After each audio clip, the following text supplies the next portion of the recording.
नोएडा और गौतम बुद्ध नगर में सबसे बड़ा जो आर्थिक रूप से लोगों को कमजोर कर रहा है, जो सीधा सीधा एक आम इंसान जो 40,000 50,000 महीना कमा रहा है, उसकी दिक्कत है। ये जो फ्लैट बायर्स का इशू जो है, अब तक उस पर कोई ठोस कार्रवाई या कुछ इस तरीके का नहीं हो पाया। जबकि पिछले कई सालों से बीजेपी ही रही है। हमेशा बीजेपी वालों से जब भी सवाल पूछा जाता है सांसद या विधायक से, तो उनका कहना होता है कि सपा या बसपा सरकार ने जो किया उसका भुगतान अभी है। तो फिर हमने उन्हीं से पीछा छुड़वाने के लिए आपको वोट दिया ना, तो फिर आप क्या कर रहे हो उसमें? अब फ्लैट बायर का अभी आप काम कर रहे हैं कंटिन्यूस, तो मैं भी देख ही रहा हूँ, मैं भी कर रहा हूँ। फ्लैट बायर का लगभग 4 लाख 4.5 लाख लोग ऐसे हैं जिनका घर फंसा हुआ है। उस पर क्यों कोई ठोस कार्रवाई नहीं? नहीं, ये तो ये जानकारी का भाव हो सकता है।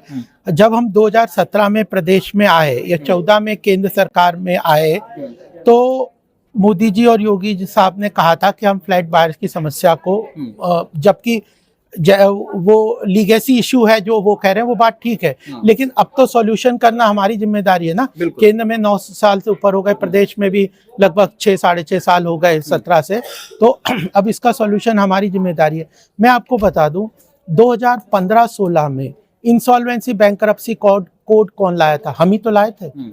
इंसॉल्वेंसी बैंकरप्सी कोड एक तरीके से रिजोल्यूशन प्लान के लिए पूरा स्ट्रक्चर था।